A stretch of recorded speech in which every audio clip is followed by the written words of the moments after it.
آية بسباني كده. أعوذ بالله من الشيطان الرجيم. بسم الله الرحمن الرحيم.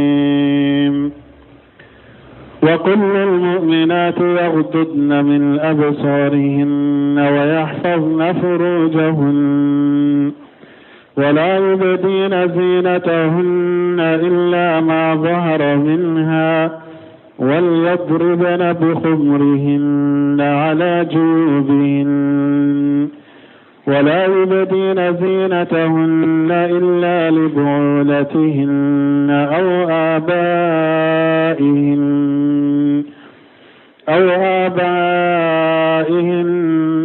آباء بعولتهن أو أبنائهن أو أبناء بعولتهن أو إخوانهن أو بني إخوانهن أو بني أخواتهن أو نسائهن أو ما ملكت أيمانهن أو التابعين غير أولي الإربة من الرجال أو الطفل الذين لم يظهروا على عورات النساء ولا يضربن بأرجلهن ليعلم ما يخفين من زينتهن وتوبوا إلى الله جميعا أيها المؤمنون لعلكم تفلحون. بسم الله الرحمن الرحيم. والصلاة والسلام على نبينا محمد وعلى آله وأصحابه وسلم تسليما كثيرا. سبحانك لا علم لنا إلا ما علمتنا إنك أنت العليم الحكيم. أستغفر الله الذي لا إله إلا هو الحي القيوم وأتوب إليه. اللهم انفعنا بما علمتنا وعلمنا ما ينفعنا وزدنا علما. بيتنا سوية هجرية باكلة أني كمناني أني بناني أني دورو شهر ربيع الآخر من هجرة سانكالوناني نبي سوين يوم مغاني فلاناي ميلادي نصاروكا جاتي با فلاني مغاني سبا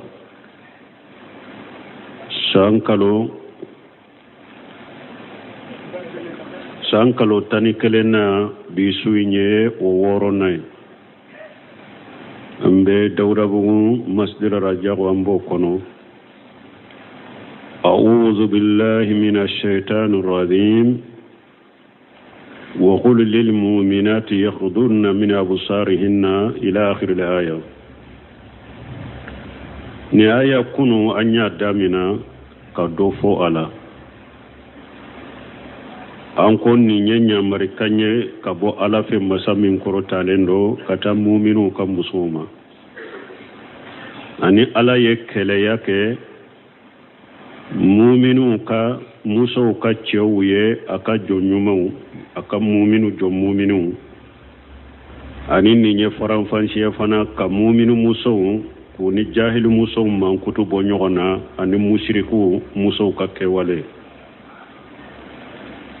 alako wa qul lil mu'minati yaqdurna min absarihinna afo mu'minu muso yuku nyeda do jiki lajelu do be kanoke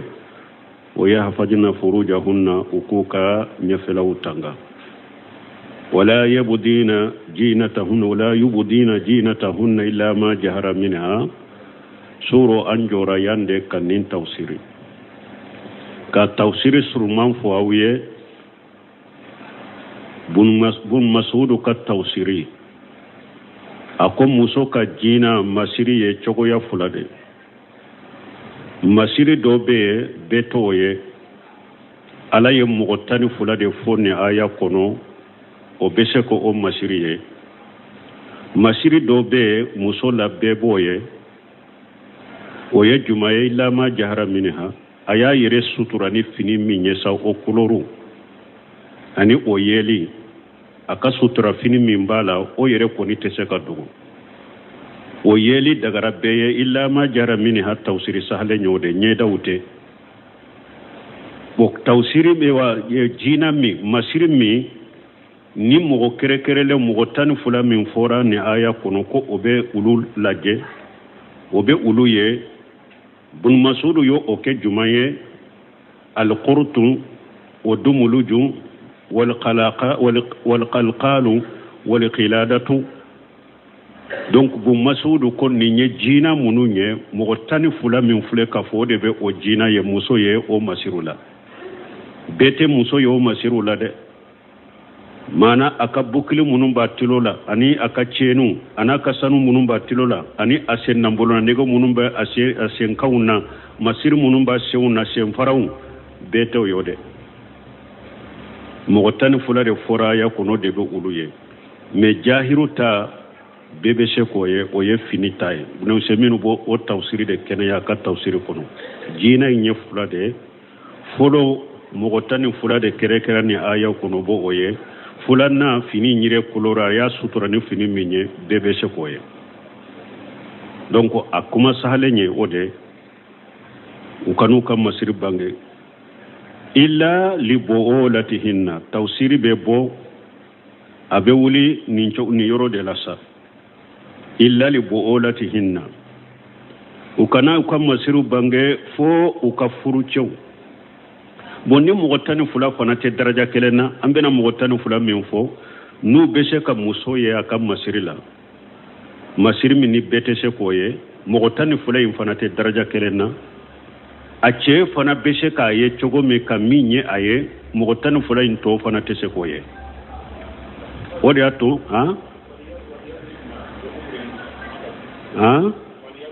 illa ma jahara min ambe wali yadribuna bi qumurihinna ala juyubihinna na ko kane kam masiri bange fomni min bangerana yere ni ulu shekoto dogoli la minye fini nyere wali yadribuna bi qumurihinna ala juyubihinna yani al maqani'u yu'malu laha dayiqatu daribatu ala sudurihinna لتواري ما تحتها من صدرها وترائيها وليضربن بقمرهن فرجما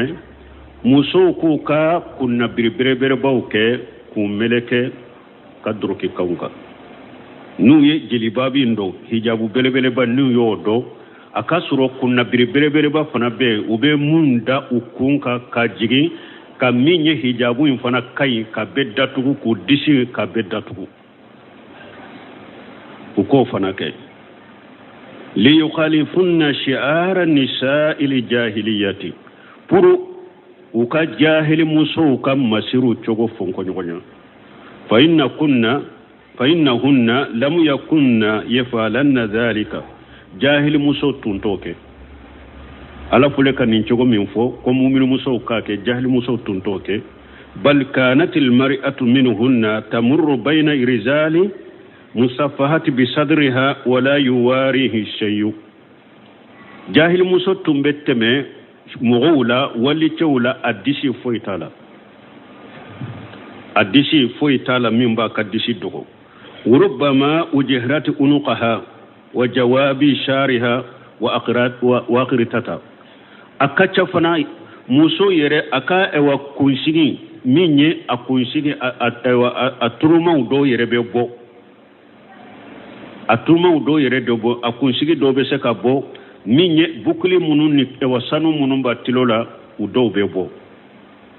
فأمر الله للمؤمنات أن يستترنا في هيئاتهن وحوالهن على مؤمن مسو نيامريا كوكو يري سترا وكلا حلالا أكون وكاكيتشو وكاكيتشو وكلا حلالا وكو بسترا كما قال تعالى نمبكم من ألاكم مسامين كورتالنو يا أيها النبي قل لأزواجك وبناتك والنساء المؤمنين يدنين عليهن من جلابيبهن ذلك أدنى أن يعرفن فلا يؤذين. ni aya be ko surat al-ahzab kono ni ala ko nabi nyuma afoy ka furu muso ye ani ka dem muso ani mu'minu ka muso ku ka e wa fini baw jilibabi yede ku ka hijabu ku ka hijabu gosin u yereka ku fari kulo be sutura zalika adina ude kasuru an yurafna fala yujayna mugubu do kabo jahili muso chela utu toro hijabu ye tangade muso yereka hijabu to tangade ro katima abini jahili muso de bonyo na kitanga ki kolosi minye mugo munu che munu sameni malo yatula ubu yere kolosi ema ni hijabu la lende doro tanga donna eka uba do kafu eni muso tote kelenye eye muso tanga lende mugo katora fasiki katora te sheima mi muso be banjambila la farikulu te sutura ni bora bo chogo dola doro fasiku be tabakila de ukatora be seka sima وقال في هذه الآية الكريمة ألا كن آية بين كنو وليضربن بخمرهن على جيوبهن وكوكا كنا بلوك كاغوشي وكدرك كونكا كوكا ديسيب أني أو كتلو كبسطرة والقمر جمع قمار وهو ما يقمر به قمر يموني جمع قمار فرلند نيون كرابوكنا نوكو قمر ويد نيبي يري سطراني ميني أي يقتب به راسه يقتب به راس قمر يميني إبه كنكولو داتغني ميني كنا بري إبه كنكولو داتغني ميني وهي التي تسميها الناس المقانئ مغوبة على ولا أرابو فيكو المقانئ كداي كنكولو كايوا دروكي كبي سطرة كبي ملكه قال سعيد بن جبير وليضربنا وليسددنا سعيد بن جبير قال يضربنا كرمنا وليسددنا كا اوا اغليا كغريا كغليا كغوشي وكنكولو انو كدروكي كاو وليسددنا بقمرهن على جيوبهن يعني على النهر والصدر فلا يرى منه الشيء جيوبهن كوي من النهر يديا يغونو وي اني ديسي وبكا سوترا فوي كناي كنا بربربر باكي كملكي يرلا يديسي يكان ايوا يغونو ابكا داتو افوي كناي كنما موسو وأن عائشة رضي الله عنها قد سمعنا عائشة ملك جيكابوا مقالتي يرحم الله نساء المهاجرات الأول لما أنزل الله عائشة كو مهاجرنا وكم مسوفلو مهاجرنا فلو وكم مسو كو على كونيما كو تمامي آيات جينا وليضربن بخمرهن على جيوبهن كو تمامي آيات جينا سغغن مروتهن فاغتمرن بها وتارا وكا اوا حجاب بلبل باو اني ميني ولو اوا دراو وتارا ولو دي تيغي كو كولوكلي نيغونا كو كوماي كنا بيري سيبا موسو ني الا كان نيامارو كان نا ولو تي ديلو تشيلا فلو باسكو نيامارو كان نيسرا ولو يردما اواجب لمبه ورودكا muso niye che soro abeka hijabu saye ka dima ka kunabiru sa ka dima ka nyeda tuno sa ka dima ka shitesu sa ka gawu sa ka dima hera de farla heraka sino yere de kanka be nyanyinu ala yakuma nyasi yere de ma tumami aya injigina muhajirina furu kam muso umatile chewula ashima chema kono umatilu ka chewula ko beta ewa hijabu aya ni jigina kuna buri nyininye ai utarare ibeti ka hijabu la jey ka hijabu min kajja kojugu ibe dotige ka bala a ube ika daramin be ibeta dotige ka bala ko kole nyogona ku ke kunna biru ku kumbirinaye uyodeke wajina furu kam muso wani safiyata binti shaybata anna aisha radiyallahu anha karisa min safiyata binti shaybata ma ko an baisha to alaka je ka bo makanati taqulu lamma najalati hajili ayatu an baisha to ko tumami kwamba sita tumbafo ko tumami ne aya jigina wali yadribuna bi qumurihinna ala juyubihinna agajanna ujurahunna fasaghannaha min qibali hawasi faqtamaranna biha ko tumami ne aya jigina ko ewa munye muhajirina fulu kam muso ku tarade u ka finu ta feude u ka ta feu yoro munun kajja ku tora ulu de fara kulu fara ta fe ewa ku ammi yoro min kajja ku tara ulu de tige kulu kole kele nyogonna ko ke kunna bire ku kumbirina kamele ko yere la ku yere suturana ku yenninde ke barma nunun bebe Bukhari de kono ambassadeur nun kuma munun fo awa salafu ka muso tumbe nin chogo de la hijabu kola me sisa muso dedoro alali garjage chela aba be sakana me ona tabe dongodo ina be nyogonnade ni be bo ewa ika nyeda tukunata ni be bo sisotita gata be nyogonnade kele do de na ye cece ye illa marahaba muso kelen mu be wulu yere hijabu tanu yere ce mu bilala alanya siranya ni limaniya me ce chaman be muso chaman be na ye ani hijabu ye kare kono na una fari kono be suturale ala ta ko fa ya ce tanu de chama kelen de be koy ni hakili tala dro abe bo si soti tala abe bo gantala abe bo nyatuguna tala ibu sade usalen ko fe fana dongodo ini kelede do denga do abe nyoko nade ni hakili bola doro abe bo watu do aw mu'minu muso ta fulan bay sitar ya lakale ulum mata dilo chela mata chenyeninka u yere de ye fere ke hara shetun tu ya tu bolo me ubetu katta fede laje tafe yurumin kajja kojugo be dottigo bala ubeta tafe wure laje fana yurumin kajja kojugo be dottige ka bala ko kala nyogona fo abeke kuna biriye kamile ku yerela na fora ko awni nunun de beta jo qiyama kene kelenka ubella kale chogode sunu tile qur'ana ayaw bekala hadisaw bekala silamu yire tanate foye qur'ana ye sariyane adabu munun fofo o kakala ko mutasaddidu aw ko daga ka bo aw dala aw ko kafiru kasira awunye aw ko kafiru ko aw to ninka abesiga ke chogode kafiru be silama nyuma do o de to Sheikh Albani ba fo ka kuma dola akoy yahudiya be salafu do de akoy yahudiya be salafu do be salafiya do akoy yahudiya yere ya fo ko ni salafu nana dongodo ko ni salafu nana dongodo ku be se uluma ku ulu ko ni salafu nana dongodo ko sebe ke uluma ko yahuda yere yofo ubodo salafu tabolo no ye fanga suru dugu kolo ka dongodo yahuda do nyoro nyini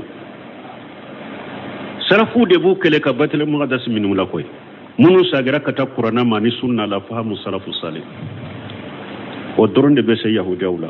sino cide nyafo ako silama bena yahuda kele fo yahuda beta dogo ubu faga fo yahuda beta dogo kulu kofe beta dogo iri kofe ni yahuda tara dogo min kofe aba fo silama alaka jo na yahuda fulen kofe namfaga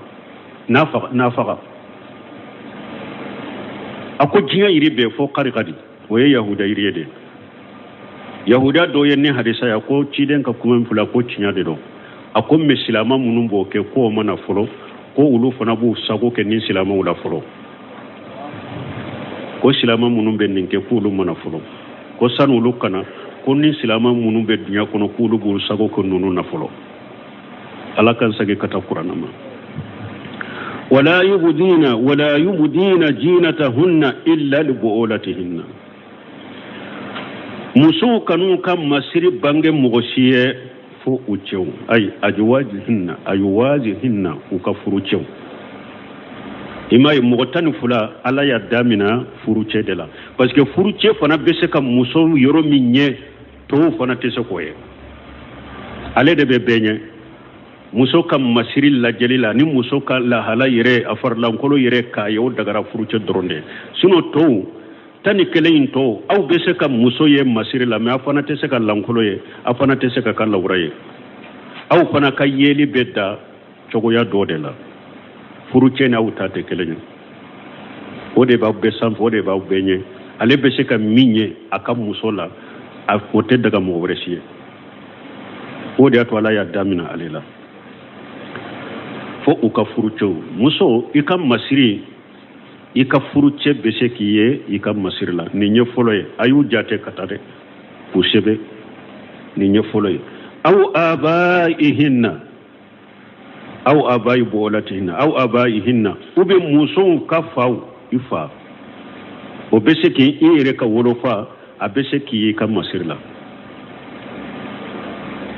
akera sawa ifa ofa kata sanfɛ ifa fanfɛla la ani ba fanfɛla la ba fa ofa kata o bɛ se ka muso y'a ka masiri la museminu bɛ farako damadɔ fɔ a ka tawsiri la ne bi surunya sɔrɔ na sagira kan a ko nin yɔrɔ la a ko ka muso ye a ka masiri la ani tiɲɛ yɔrɔ a ko bɔra ɲɔgɔn kɔrɔ a b'o faamu fɔlɔ ni tiɲɛ yɔrɔ de don min ye asibuya mɔgɔ minnu bɛ don mɔgɔ ka tiɲɛ la cɛ bɛ i ni min cɛ mɛ muso donna i ni mɔgɔ cɛ o tɛ don i ka tiɲɛ tabagaw la misali la wa tiɲɛ yɔrɔ la mɔgɔ fa o fa ka taa sanfɛ o bɛ don i ka tiɲɛ la mɛ i ba fa muso donna i n'a cɛ o tɛ don i ka tiɲɛ la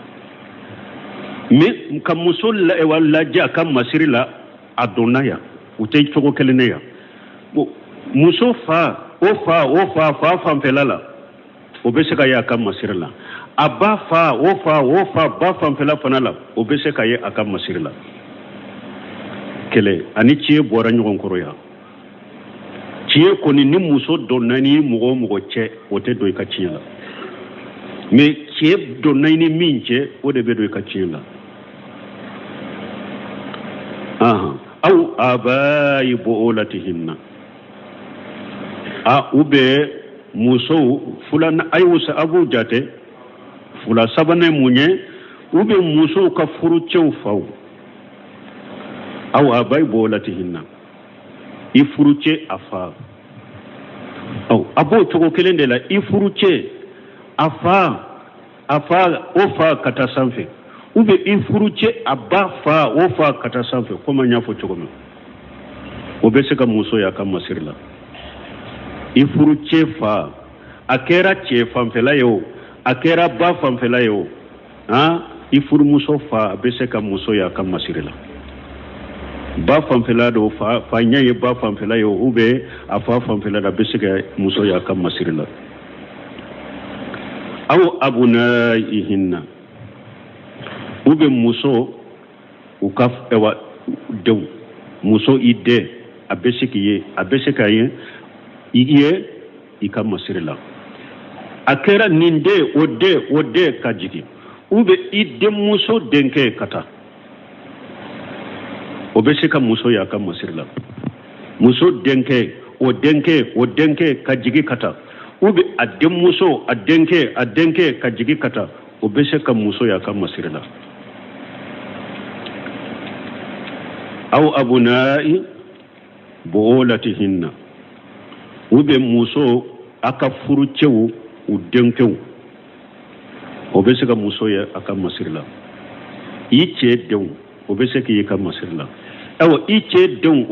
o bɛ se k'i ye ka masiri la I cɛ denmuso denw o bɛ se k'i ye ka masiri la an ko ni tiɲɛ yɔrɔ tɛ kelen ye o bɛ se k'i ye I ka masiri la muso cɛ denw o bɛ se ka muso ye a ka masiri la aw abunai bu'ulatihinna aw ikhwanihinna ube muso ka u balimakɛw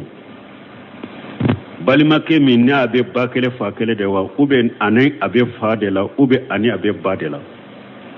nin bɛ se ka muso ya ka masiri la a balimakɛ fa kelen ba kelen do a balimakɛ do n'a bɛ fa la o a balimakɛ do n'a bɛ ba de la o u tɛ fa la abeseka muya musoye akam masirila ode aw ikhwanihinna aw bani ikhwanihinna ube muso u balimakew u denkew e balimake a denke balimake ni abe bakele fakele u be faade u be bade o denke ka jigi o beseka muso akam masirila aha kullu haula'i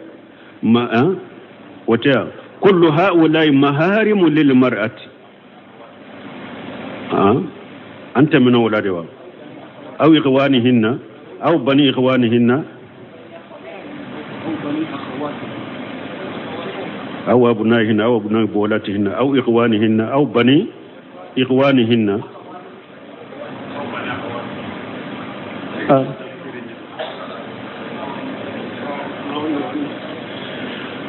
وبأو بلويا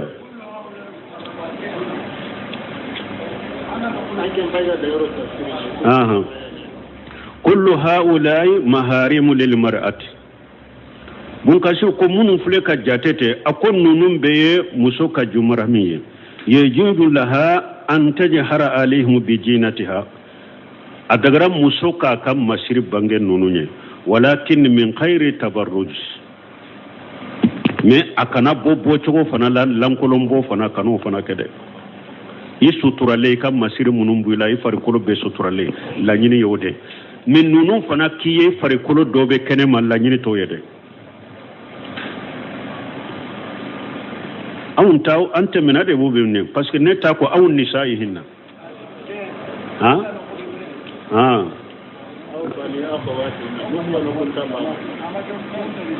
ten otene boloya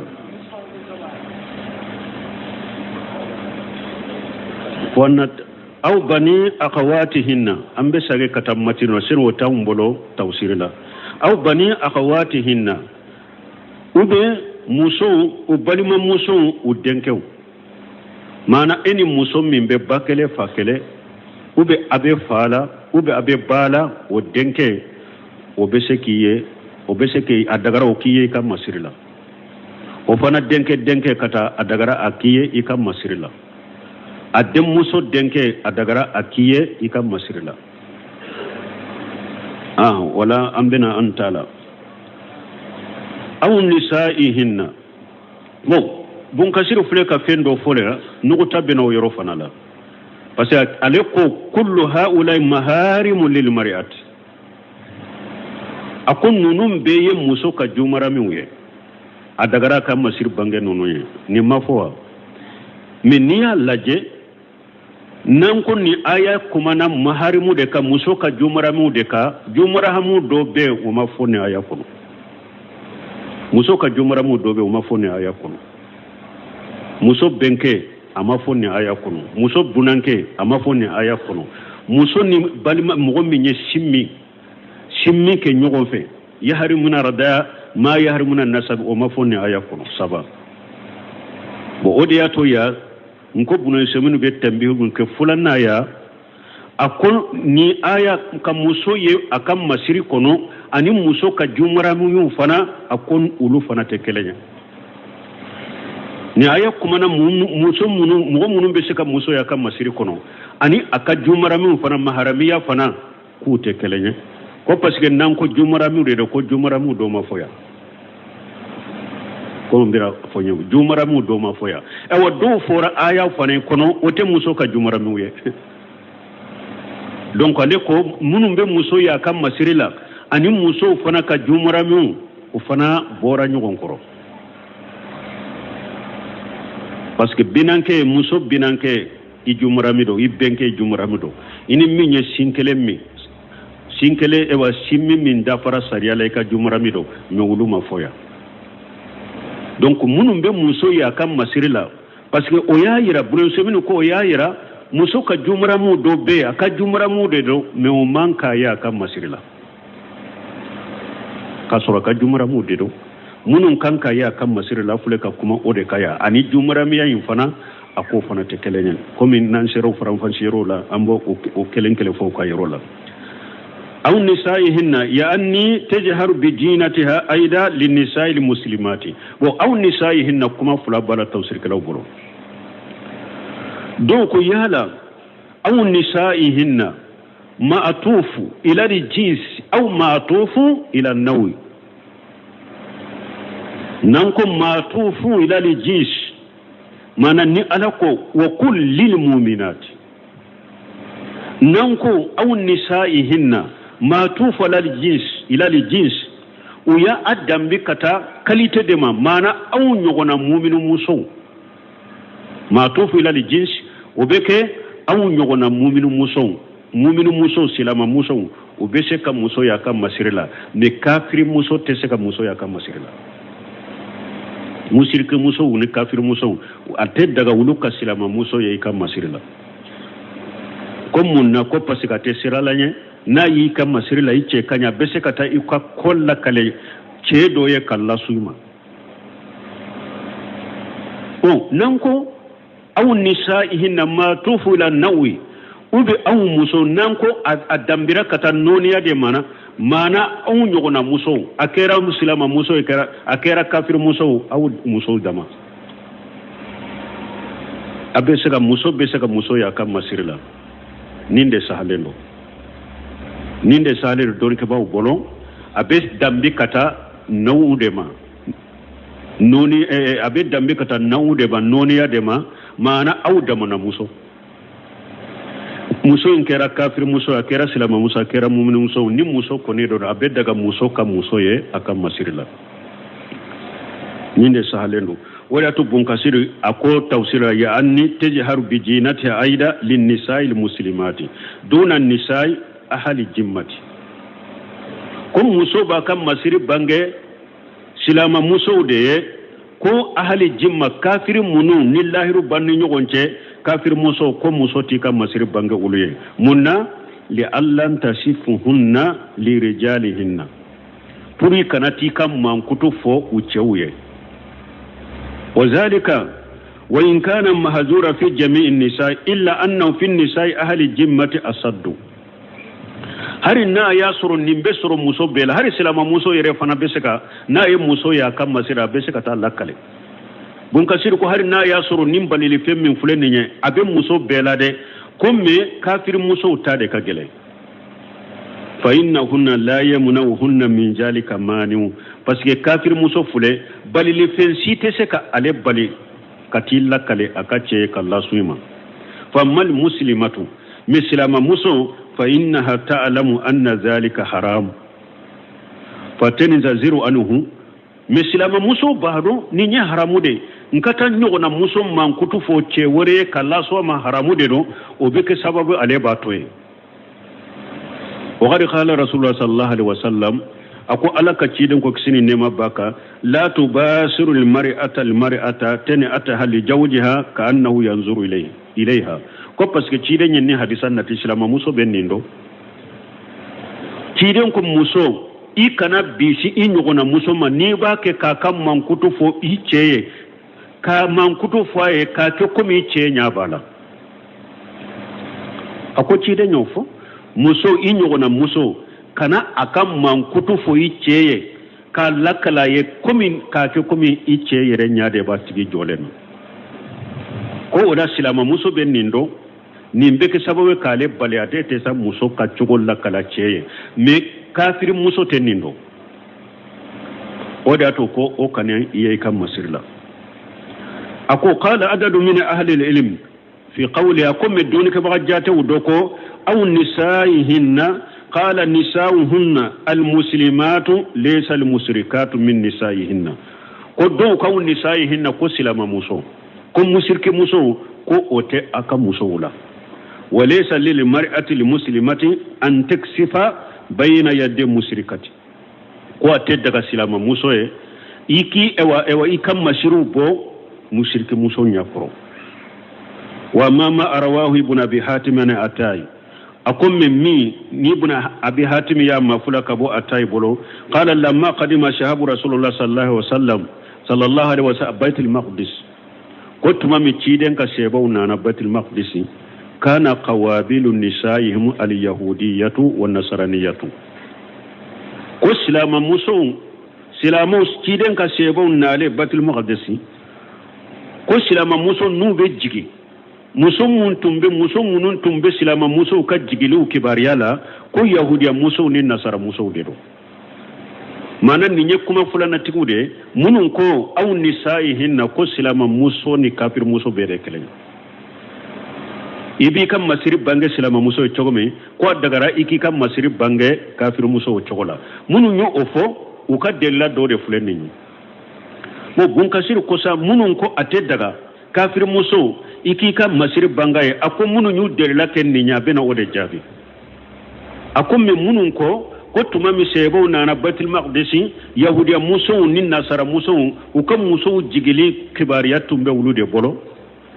fa haja in sahha fa mahmulu ala hali darura bo akonni ni hadisa sahara ambe nim bila darura bolo de ka darura la hala ni yahudiya muso ka yunka muso la jigi nasara muso ye mu'min muso la jigi yaro muso koni ni abe jigi bolo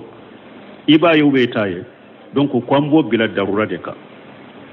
ko kera darura de kama aw anna dhalika min babil imtihani uben ni nyella jarabini imtihani do de ni ala yashe uma o wakati summa innahu laysa fihi kasfu awrati wala budda wallahu alam ko ofana ko lawra bota la fonni lawra minni fo o kabode no hajube lawra minna sino lawra boto la fo ma ko be lawra minna wallahu alam min yimmin fo bunu semi rahimahullah ayemmin kenaya ya ani shaw sal fawzan fo yan tawsiru to yemmin kenaya muso bere kalanya ubani hadisa de ke dalilay muso bere kalanya akafir muso asilama muso aw nyogona muso abese kiye ikam masirila ode kuma sahale wa qawlu ta'ala aw ma malakat aymanuhunna ube muso boloye jomunum mara muso ka jom marale akera muso ma akera chemae ika jonke abeshe kiye ika masirila ika jom marale qala ibn jariri ya anni min nisa'il musrikati fayajuzu laha an tujhira jinataha laha munun ko ate daga silama muso kafir muso kiye bo uluko sisa aw ma malakata imanuhunna ko o kambe ni muso niye kafir muso min mara ko dagara o kiye do o bora kafir muso tola parce que keri ka jom mara lañu ko dagara o kiye kan ewa masiri kono li annaha ammatuha ko parce que o yika jom muso wa ilayhi jahaba shahid ibn musayyib tarani de nofe aw ma malakata imanuhunna musirki muso min ni boro ya mara o keri ka jom muso dagara o kiye ika masirila wa qala al aksaruna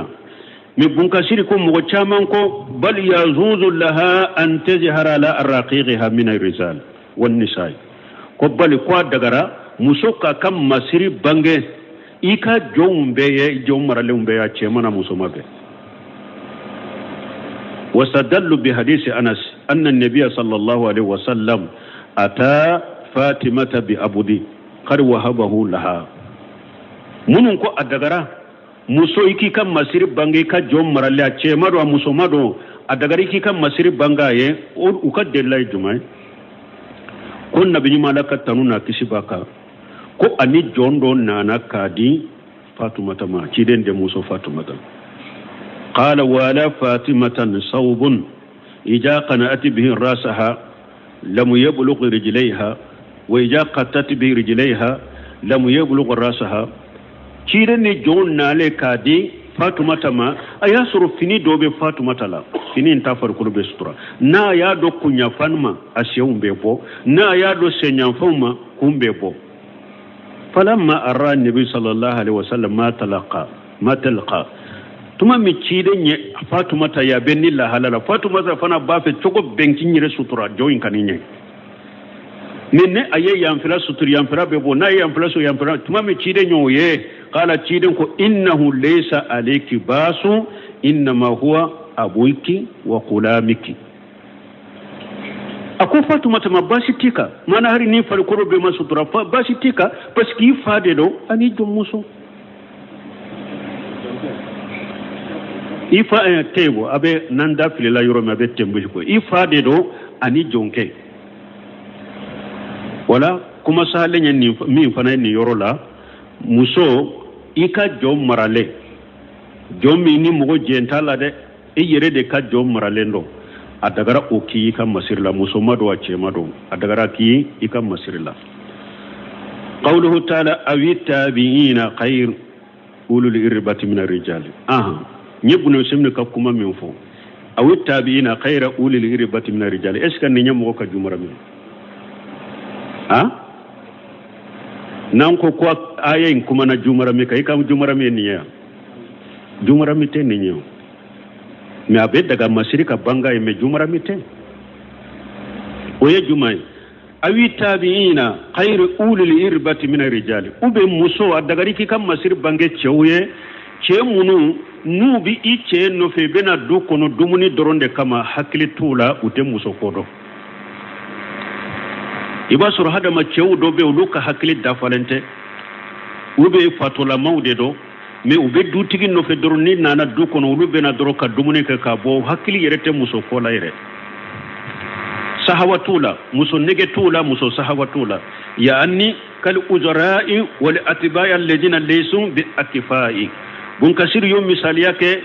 icebe mogo munun saraku bila bara wula ube mogo munun be ice no fe doron me musoko foitula wa hum ma zalika fi uqulihim wa lahum wa qawasu imai kafara obeka uka hakili nagasibu ka hakilila minye abdurrahman sadi bafo kalmatuhi matuhi munye mi hakili dafalente ate kumi ewa jinna setane bala muna ba kiri me hakili mfana ta chokola ba fo de matu donc bun kasiru fana fule ko de fu be mugo munu ni aka hakili nagasi be hakili la wala hamma lahum ila an-nisa wala yastahunahunna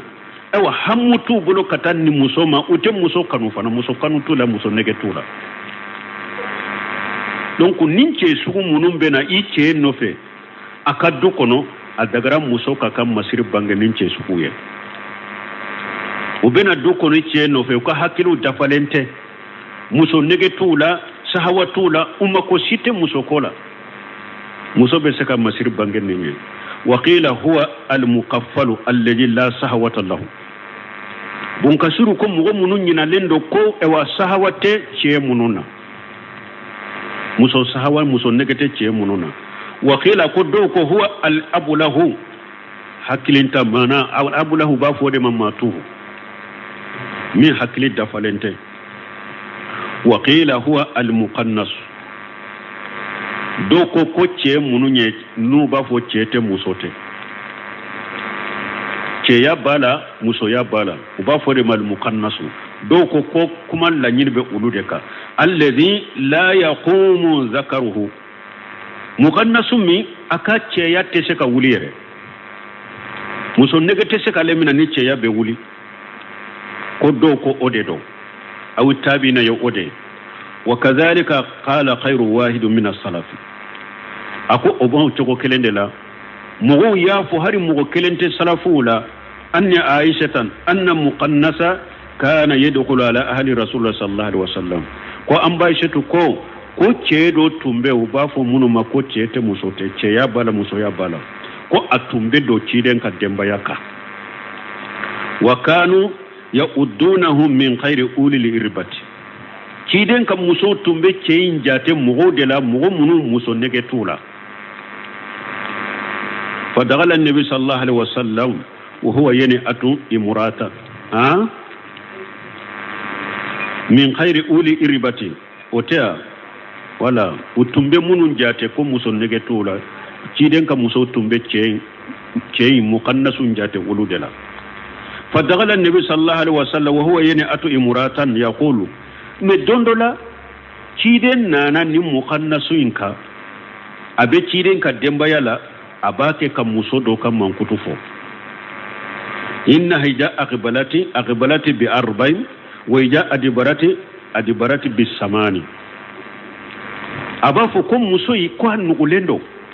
ko na be nyeshima nani de la ko min na ya ko dima ba ko dima shegila abe nindo ni mo tilo la sisa yare ka kono furu abe tere undo bo abe tere umbo bon tere munum bi kono la tere fulai kun fula be yamfe anye silembi na jolido nani min na ya akodima ko abe ke shegiye kono la tere munum bala tere nani be kono nununa bo tere nani na nyesile mbila nani dedo me tere nani na ya kodima uku ni ko felo be ke joliye shegi parce que fula benina nu unani nyesile ndote me na ya kodi tere fula benina ya fula fana benina ya mfe fula beni jolido akodo ne shegi abake ka musulman kutu kafoni nchokola faqala rasulullah sallallahu alaihi wasallam tumami chide ni meche ima akol la ara haja ya law ma hahuna akonye ninche minye mimbe musokola ni mbodo de mimbe musokola ni mbodo la yadkhulanna alaikum awan ninkana dwauka bitemenen ko fe nimbe musokodo de ninkana dwauka bitemenen ko fe fa akhrajahu chidenya che aya labo demba ya chela fa kana bil bayda'i yadkhulu kull yawmi jum'atin laysa ta'ima me cheyin tara madina yoro dobe bafo baydai cheyin chidenya abila yoro da tara shigo yoro dela me juma koni abe jigi dugu kona bena dumunike na te do chiden ka demba ya katuguni wani ummi salimata qalati dagala alaiha rasulullah sallallahu alaihi wasallam wa indaha mukhannas harisana na ummu salamata fana bolo ko chiden do na aleka ko ninche sugu nyogona ba ale bolo wa indaha Abdullah ibn Abi Umayyah wa Yasir Abdullah ibn Abi Umayyah fana be yani aqaha wa ya ummu salimata balimake wal mukhannas yaqulu ya Abdullah mughannasu ce minyen ni ba fo cete musote ce ya bala muso ya bala abake kafo Abdullah ye ko Abdullah in fataha Allahu alaikum ta'ifa kunni ala ya ta'ifa daila wiye qada sini fa alika bi ibnati qailani ndima qailani de muson nunu fa innaha tuqbalu bi arba wa tudbaru bi samani qailai de muson nunu ukanye de ika ulu donyini parce que benye shima nani la ubu ko dima shegina qala fa sami'ahu rasulullah sallallahu alaihi wasallam ci de nyennimme mughannasu be nim musom man kutum mimbo fote Abdullah ye ci de nyame fa qala li ummu salimata ci den ko muslimata ma la yadkhulanna haja alayki akonnin kana doyka de ni akana doyka de aw tebo adonna sa khayra ulil ribati yemunye ci munun fana ni hakilin tamudo ube ci munu doro ni muso nege tola ube al anini Abdurrahman Sariba tawsirola al unna yemunye ni atese ka muso jenyogonya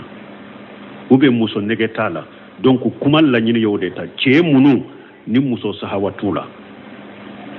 umma kote muso sahawatula ubu hakili dafalente muso nunun beseka muso ye kamasirila me cheuche ni muso sahawa bala muso nege bala be muso kodo o kana muso ya kamasirila me chemi a hakili dafalente hakilin tado ube muso sahawa tala ube ewa banam min bala ewa cheya yire tala uluna nyogonaw no odonna mu cheminna obeseka muso ya kamasirila me aka jumara midowa wala odi ya to bunu seminu ko masiri be bange munun fana ye ani jumara mi fana te kelenya de parce que nunu fle kafo ninche sugute muso ka jumara mi ne ninye ka muso ye aka masirila adagara munu nye ulu de fule nye ulu ni jumara mi yin fana te kelenya bo do fana ko nunu nye jumara mu do de ye ko ala yu foya ko jumara mu tobe faraka ko komi nyafo bunkasir yafo chogome ko nunu nye muso ka jumara me uye donc do fana yu jate ko jumara mu do de fule ka foya munum be suratul nisaa kono ani munun nana hadisa wala ka jumara mu to dafa ni nyekele bunu seminu ko ewa munum be muso ya ka jina kono ani jumara mi fana te ewa kelenye donc aya ewa ka della ke munya ko nin fule nin che fule ka fo nin te jumara mi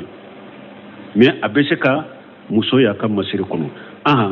afulana qawlu ta'ala abi tifili alladhina lam yajharu ala awrati nisaa est-ce que nim fana jumara mi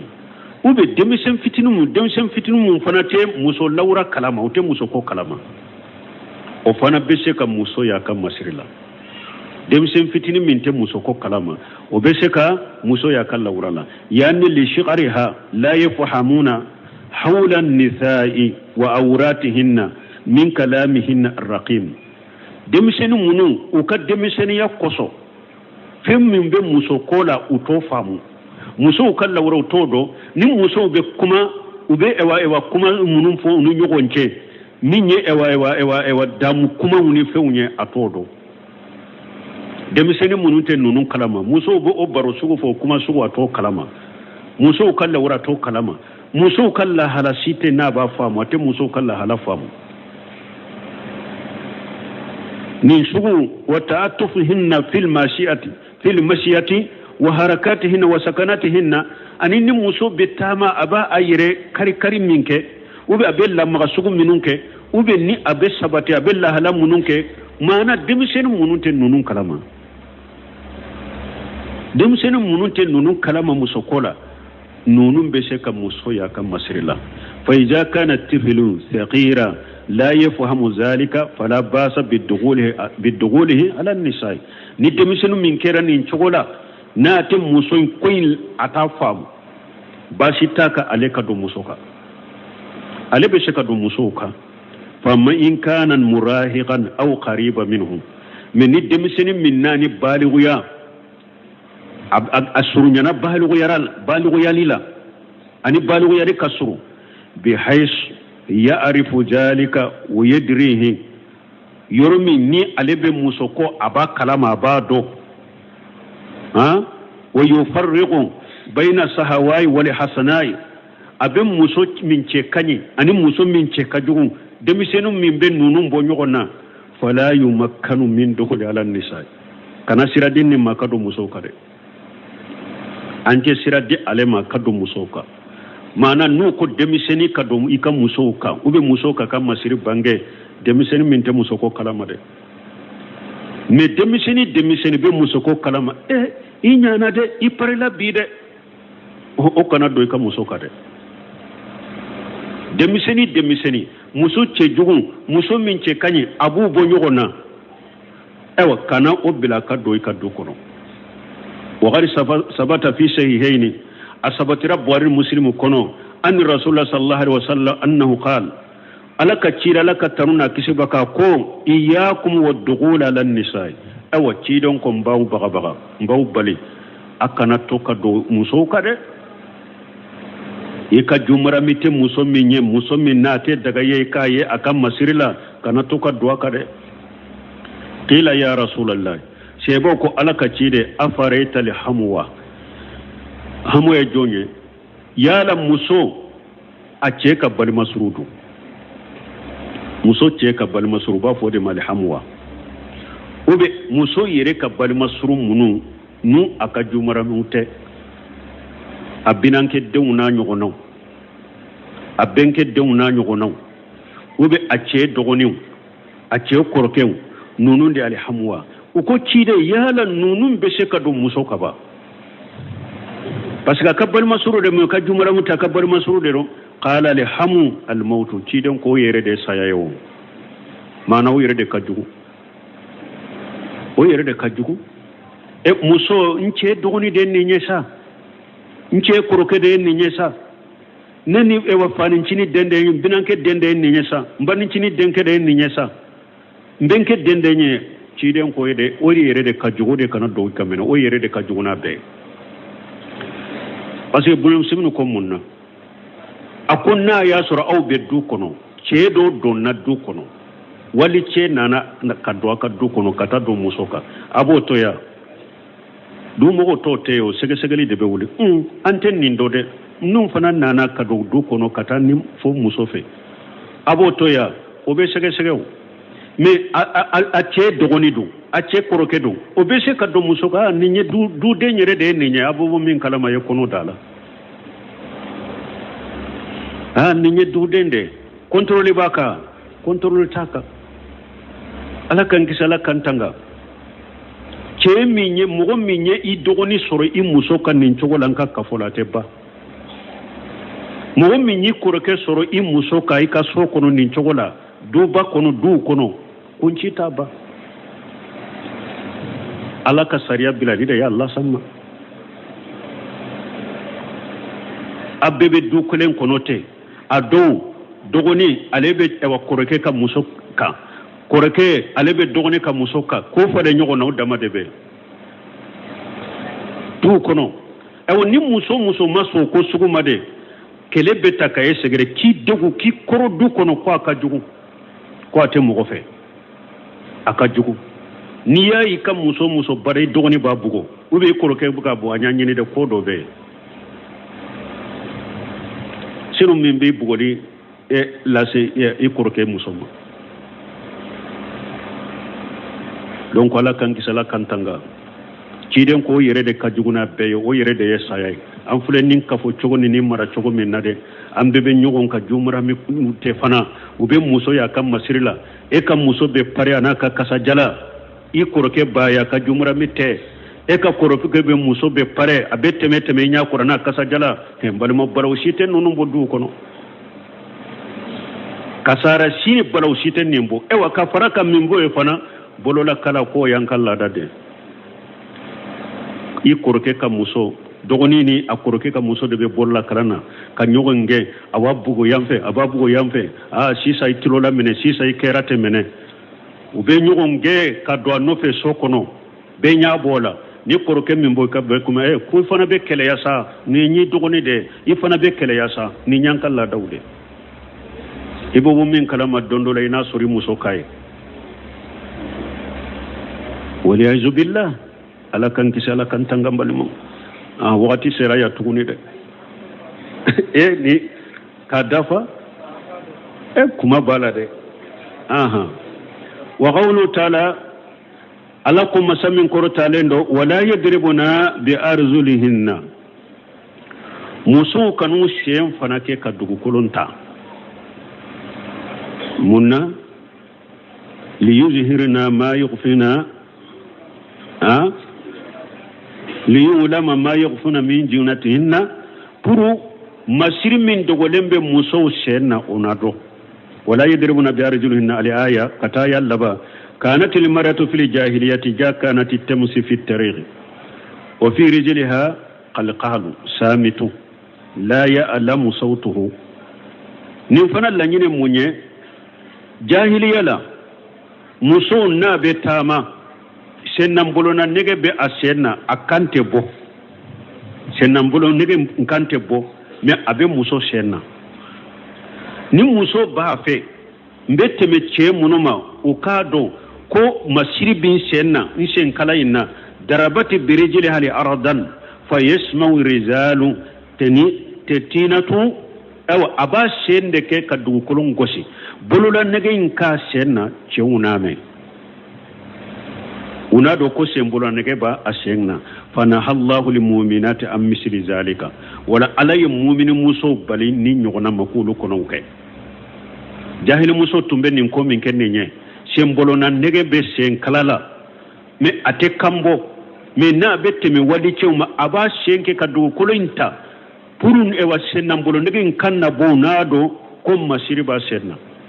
awa alakum mu'minu muso kanoke وكذلك إذا كان شيء من جينتها مستورا فتحركت بحركة لتظهر بن كثير كو ابو تشودا سنن بولو نيغي ندرون تدي muso farikolo to yoromi ni masiri bala ni muso yere ya don temeto cewna ni ni yere lamaga te masiri min ben ka hijabu kono abe do awa akwate daga ate daga muso kala maga puru masiri min be akalla maga mugo kado li yuhira ma huwa qafiyun dagala fi haja nahi aw bunkasir ko abo chogodela masiri be muso dela ni ebe teme wali chengula ni yere yadu ni nyi yere lamaga masiri min dogolen benna abe lamaga mugo ba don ka fini koron ka hijabu koron ako fana don nanin balilila o fana don nanin balila muso kanu kede wala yadribuna bi arjulihinna ila akhirih kata aya laba wa min zalika annaha tanha an ta'atturi wa tatayyubi bon sanin kateme ni yorola abdurrahman sadi ko ni yoroda ko qaida do tarani na saddu jarai wa ya qaida do silamiya sariya la ko do be ko daga lende do ma haramu ya de daga lende do min nan yire ya do nan ko daga lenke abeke sababu kan sama kata haramuma ko daga len yire be balili be ke ko daga len yire la pew sinya kele iko yire to yire iba fo de masaddu jarai aba fo ni ayala tawsirila ko saddu jarai qaida ko abese katani ayala parce que a kulli sila hada maden ta to kin senke ka dugu kolonta le sila daga len do ye akum minni aben nani masiri bangale ka haramu do ira mugola ala koy kana kaya ikani senta duguma puru masiri dogole min bi senna akana bo ki senta ka dugu kolonta ki senke ka dugu kolonta le sila daga ruga madaga ne munye muso balalaya abe muso la se haramu mema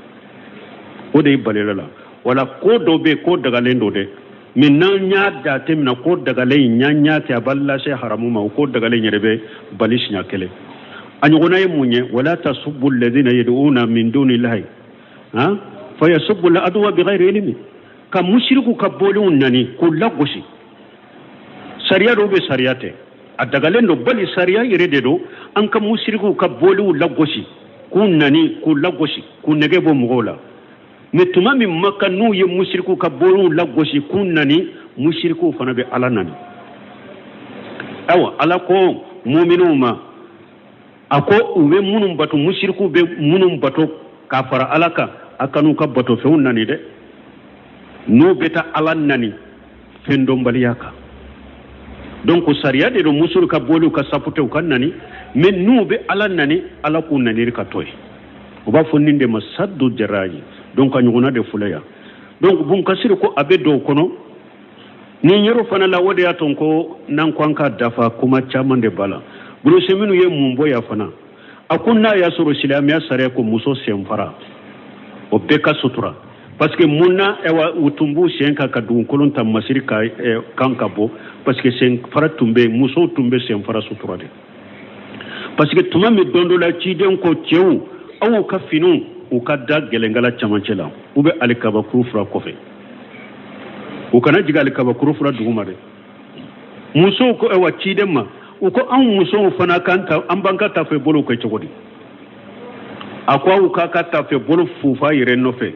sugurinya kele a muso do ke ci den nyanyo ke o anta mato ni ka hijabu dilola kalala ube kabakuru ija tanka safuna ishembe bode shemfara be bode awa ciden ko yiriqina jira akwa kam muso kaka tafu fufa unofe ayaka hijabu fufa unofe nungo kele shemfara be yola bo akoni silamiya sariya ye nyamar yalike ko muso ka shemfara aka sutura wali ce kanaye ako silamiya sariya kele ba fo chogo de kwa kan yedabo akon nimbe ka tanakuri islamiyya sariya bolo obeke nyugo nguruja islamiyya sariya na fo muso semfara ka sutura wali ce kanoye o sariya kelen ka fo ko muso ka nyeda bo kasoro muso yere ka cenyi bebe nyeda de la ako har ni biti muso nyini sariya tigi befe o koy ka nyeda de laje nyeda uni tege fore ka muso ni beta muso nyini furula uko anyeda de kallaje hari na farkor be sutrale na kanyeda boy kallaje akon ni tara muso nyini be muso nyini uko muso nche kanya nyeda ukanyide me defo do be seindela akoy be do musoyna mais anu ko musoyi seun kanyi me nyeda ko nyemani ya cheka jugo akoy be do muso yere ka fitina yoro nyeda ye wodi ato har ciden ko ni be muso buga ko kana buga nyeda la parce que ni muso kan nyeda ciana doro ya cinya wala akon ni mbayira ko muso nyeda da tuguli ye wajibi de silamiya sariyate muso nyamere sem faraka datugu na ba fo ko kan nyeda ko bon kasir ko min zalika anna tantahi anta aturi wa tatayyubi inda khurujiha ako abo kono muso bali lendo na be bo kata yorola akana kasa jalan ka yirela de muso boto ko ibeta dugu kono ibeta yorola ikana kasa jalan ki yirela na be bo min baitiha lisatima rijalu tayyibaha na be bo kaso kono akana kasa jalan ka yirela puru wali ka kasa jalan kasa surununa akano kede annabi Musa annabi sallallahu alaihi wasallam annahu qala karisa min abu Musa ma kabun nabi mama ala katamna kse ako kullu ayni janiyatu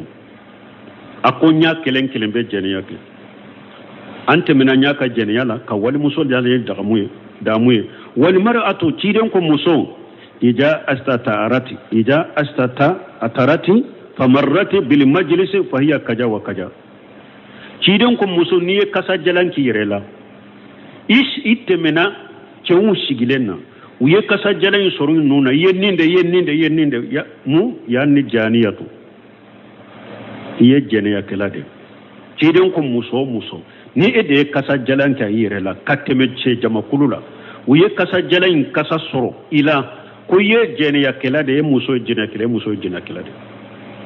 me akorte ko haddu ka boyla akorte fana ko ni sagira ka bo dugu kono ikata janaba ko fana tede mana ibe ke sababu ye kaccew wele kata jeniya de la mun jeniya nya ka jeniya parce que ni muso ye kasa jala e wan soro in non kono ila doro bi la jede ha cew ye kasa jala soro parce que ni wakati serani ne ko mbatele adro akataw be chaya ni kasa jala soro la cew ye kasa jala soro no la doro abu sama ko la jede o de benani jeniya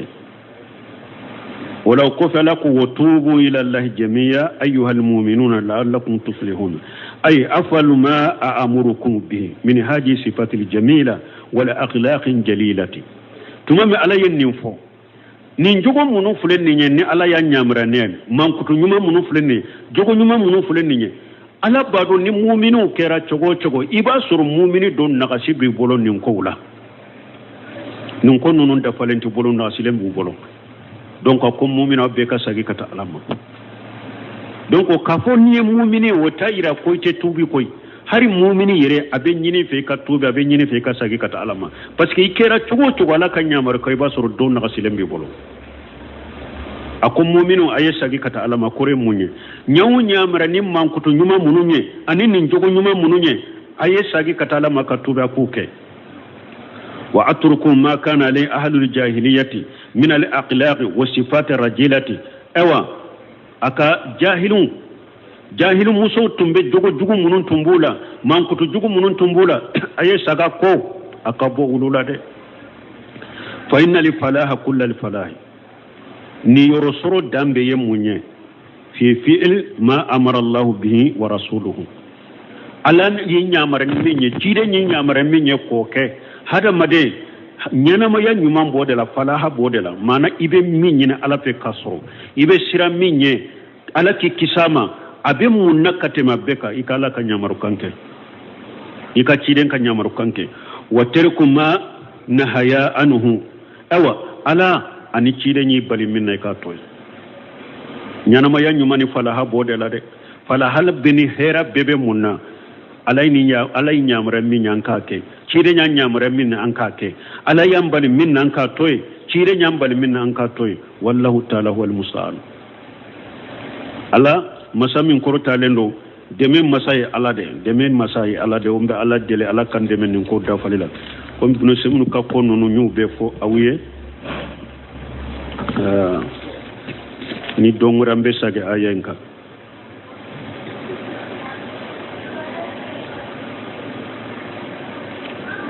ate bununu de don ko aye aye ewa sabari be komi ewa minye binanketa komi nya faw ye chokomi wakati yansoro ni ala ye dongore yiranna wala ambe sago fayda ko binanke mafoya ha ibinanke o mafoya ibenke ima o mafoya ibalimake sinjimila o mafoya munna o mafo donc ni ala ye der sure iranna doni ko ye kuma min fo o fanala ambo fo inshallah subhanakallahumma rabbuna bihamdika ashhadu an la ilaha illa anta astaghfiruka wa atubu ilayk